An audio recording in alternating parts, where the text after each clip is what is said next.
I realize it's just one game, but when this team has been through the struggles that we've all watched recently of trying to put a system together, what do you want this win to say to them in their efforts? Well, I don't know that it says anything other than I do think the first 30 minutes of the game show the possibilities, at least, of what we can be. Now, granted, we were making a lot of shots, but for 30 minutes, we even guarded pretty well. And then we didn't really guard at all in the last 18 minutes. But for 30 minutes, I think it showed the possibilities of what we can be. It was a fantastic first half. What to you was the key to closing out that second half when you weren't playing your best, and like any good team does, they were certainly going on their runs? I mean, yeah, the biggest thing is we didn't give the ball away. That was good down the stretch. We didn't give the ball away. That's key. And we did on a couple of possessions, even though we still gave up buckets. We made them take a little bit of time. They didn't get anything quick and easy. So we had enough to hang on. I mean, I didn't think we finished it great, but we did enough to get the win, and that's important. But you had a lot of guys who shot the ball well tonight, but the effort by Steven Adams as far as what he was doing, rebounding the ball, getting on the floor, just doing little things, those are situations in box scores that really go unnoticed, but it was a huge part of this ball game. Yeah, no, Steven made some great plays. He took on a nearly impossible defensive situation. You have a 6'10" center guarding the two-time MVP of the league, and then getting on the boards, 20 rebounds on the floor for 3 loose balls. I mean, just absolutely huge tonight. Played fantastic and played 38 minutes, which is, I believe, the most he's played all year and a little above where we would like him to be. We saw Nico Melli tonight for 16 minutes. He was the NBCU for the last 5 games. Did you feel it was just a better matchup against Milwaukee to get Nico the minutes and actually made some big buckets for him? Well, we just thought that coming off the bench, we needed to have some time against a really good defensive team that really guards the paint, that we needed to be able to spread the floor out a little bit more. And so when we went to the second unit, I decided to go with him instead of Jackson to get more space on the floor to operate. Hey, Coach, this is Will from The Athletic. Considering how up and down those guys have been this year offensively, how big was it to get a combined 14 threes from your back for Eric Bledsoe and Lonzo Ball? Yeah, I mean, it was great to have them shoot the ball. And I thought that, our guys were making plays to each other, which I thought was great. I thought Zion consciously, early in the game especially, get in the paint and find open people. 7 assists for him tonight. That was huge. Did you think it was especially important for Lonzo to have a game like this? Well, I think when you're playing a team as good as Milwaukee, you need a lot of people to have a good game. So I thought it was important that he had a good game. Thought it was important that Bled had a good game. Thought it was important that B.I. had I mean, that's what it takes to win. So, yeah, of course it was important. It was important that all those guys played well. Josh played well. I mean, that's what it takes. You need to have a lot of guys play well. Stan, you just briefly hit on it, but what did you just think about the job that Steve Adams did early on in that game against Giannis Antetokounmpo? Listen, it's hard. I mean, that guy's a great, great player, and Steven competed and did a good job. Late in the game, I thought our defense spread out too much. We didn't give Steven enough help going to the basket. Early in the game, I thought Steven played him well, and our defense was in. I didn't think we were doing that in the second half.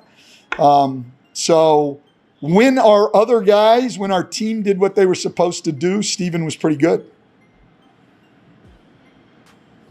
It's Dan Scott Christian on .com. Your rotation changed a little bit tonight. You mentioned Melli a little bit there, but no JJ, no Jackson. Was that a larger reason, or was that just a matchup situation? I didn't plan at all to not play those guys. I knew I was going to go with Nico as my first shot off the bench to try to get spread. I did not plan to not play JJ. Both Lonzo and Bled had it going, and so we didn't go real deep into the bench. JJ will be back in there very soon. Hey, Coach, this is Fletcher from NBC New Orleans. I know you told us earlier this week, and I'm paraphrasing here, that faith is belief in the unseen, and you believe in your players. I guess that's a two-way street. How important is it for a tangible result like this for them to believe what you're coaching and what you all are doing? How far does that go, maybe picking up a win like this against a quality team? Well, I mean, look, belief is hard when you're losing. I don't care. And especially when you're new and you don't have a record of success as a group and then a new coaching staff. So it's both. I mean, they don't have a record of success together from last year. And then we started off really hard. I think Hubie said before the game that we had played the third hardest schedule in the league. We've run into a lot of really good people. I mean, if you look at, the stats and the net rating of teams, 5 of our last 7 games now have been against the top 4 teams in the league. So, we've hit a rough stretch. It was good to get a win, and winning always helps you in terms of your belief in each other, in the system, in everything else. So, winning helps you keep winning, and losing makes it tough for people to have belief. But our guys hung in there and got a win. Hey, Stan, it's Andrew from ESPN. You briefly mentioned it earlier, but how big was just the ball movement overall? 32 assists is a team high for the season, but not just in the first half, but in the second half when Milwaukee was kind of chipping away. It didn't seem like you guys went to ISO ball too much there. We tried not to. I did think our offense slowed down. They got into us, and we didn't have the freedom of movement that we had in the first half. I didn't think we were quite as good moving, but we didn't try to, just go one-on-one. And even the guys who did make one-on-one moves, I thought were willing to pass the ball. So we just tend to slow every time we get a lead, and that's going to have to stop. I mean, we've got to sustain good play for longer, but it was a really good 30 minutes. Yeah, sticking to that same thing you mentioned after the Washington game, that you like some of the passes Zion was making, finished with a career high 7 assists tonight. Just what are you seeing from that part of his game right now? Well, I think he and Brandon are both consciously, they understand the attention they're going to draw. They're trusting their teammates, and they're making the pass. And, we've talked to both of them, and they totally get it that, if you want to be lead guys on a winning team, you have to help your teammates. It's not about just putting up numbers. Both of those guys are able to put up numbers at any time, but to become winning players, you've got to help your teammates, and they both have done that the last 2 games.